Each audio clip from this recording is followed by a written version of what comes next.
35वां अध्याय।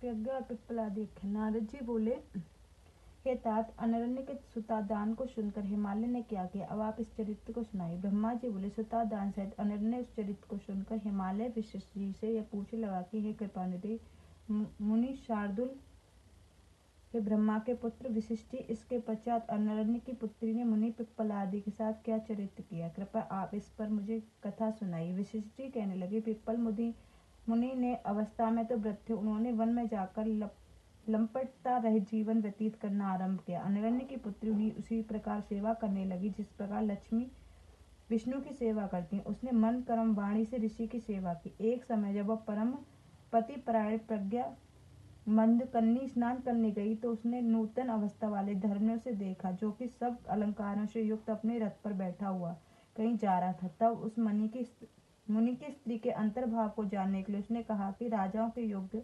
मनोहारिणी युवती और कामनी जरातुर पिप्पल आदि की पत्नी होकर तुम कदापि शोभनीय नहीं हो। तुम मरणो उन्मुख उस ब्राह्मण को छोड़कर मेरी पत्नी बनो। देखो मैं कितना सुंदर हूँ, मेरे साथ विसर्जन करो। रमणीक पर्वतों और नदी के तट आदि रमणीय स्थलों में विहार कर अपना जन्म सार्थक करो। वशिष्ठ जी कहते हैं, जब ऐसा कहकर धर्म रथ से उतरकर उसका हाथ पकड़ने चला तो पतिव्रता ने ऐसा कहा, हे नराधम, दूर हो जा, तू बड़ा पापिष्ट है। यदि फिर तूने मुझे काम दृष्टि से देखा तो शीघ्र ही भस्म हो जाएगा। मैं तब से श्रेष्ठ पिप्पल आदि मुनि को क्या छोड़ूंगी। तेरी तरह से रीति लंपट तो नहीं है, स्त्री के वशीभूत रहने वाला तो पापी है। जो मनुष्य स्त्री के वशीभूत है वह कितना भी सदाचारी भी हो वह निंदनीय है। उसके तप से क्या पूजा, उसकी विद्या और दान सब कुछ व्यर्थ है। मैं तो तेरी माता के समान हूँ, फिर यदि तू मुझे स्त्री के समान समझता है तो मैं तुझे शाप देती हूँ, तू शीघ्र नष्ट हो जाए। वशिष्ठ जी कहते हैं, उस सती के सांप से धर्म थर थर कांपने लगा। उसने अपना सभी वेश त्याग कर ऋषि पत्नी से कहा, हे माता, आप मुझे क्षमा कीजिए, मैं तो पराई स्त्री को सर्वदा माता के समान ही समझने वाला धर्म हूँ। यह तो मेरी परीक्षा ले रहा था, मैं तो आपकी परीक्षा ले रहा था, किंतु मैं सब जानता हूँ। ब्रह्मा जी की आज्ञा से मैंने तुम्हारी यह परीक्षा ली। ऐसी बहुत सी बातें करते हुए जगत गुरु धर्म उसके आगे खड़ा हो गया। उसके पतिव्रत पे प्रसन्न हो कुछ न बोला। तब उसे धर्म जानकर पिप्पल आदि भार्या ने आश्चर्यचकित हो कहा, जब तुम सब प्राणियों के सब कर्मों को साक्षी हो तो फिर मेरा मन जानने के लिए तुमने ऐसा क्यों किया। मुझे ऐसा कहने से भी क्यों रोकते हो। हे ब्राह्मण, मुझे खेद है कि मैंने तुम्हें स्त्री स्वभाव से ऐसा शापित किया, परंतु अब क्या करूं। सतियों का शाप नष्ट तो नहीं होता। यदि तुम नष्ट हो जाओगे तो सारी सृष्टि भी नष्ट हो जाएगी। परंतु यह तो मैं व्यर्थ बोल रही हूँ, क्योंकि तुम्हारा यूं ही त्रेता में एक पैर नष्ट हो जाता है और द्वापर में 2, कलयुग में 3 और कली के अंत में 4 पैर नष्ट हो जाते हैं तथा फिर सतयुग में पूरे हो जाते हैं। इस प्रकार तुम सतयुग में तो सर्वव्यापक हो और दूसरे युगों में कहीं कहीं व्यापक रहोगे। इसी प्रकार युग व्यवस्था क्रम से हो जाएगी। मेरा यह वचन तुमको सुखदायक हो।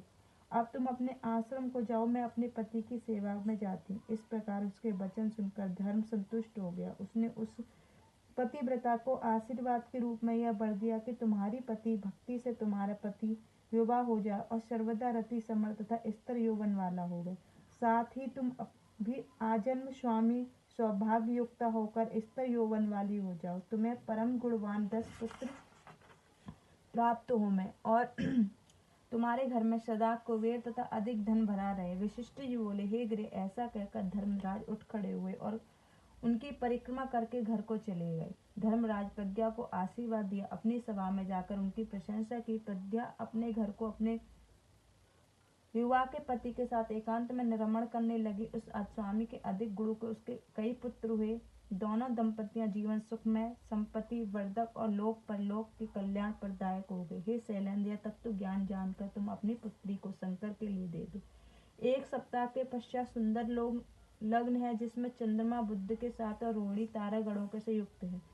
मार्गशीर्ष का महीना है, चंद्रमा सर्वदोष रहित है। ऐसे शुभ योग में मूल प्रकृति रूपा ईश्वरी जगदम्बा को जगत के पिता शंकर जी को देकर कृतज्ञ कार्य हो जाओ।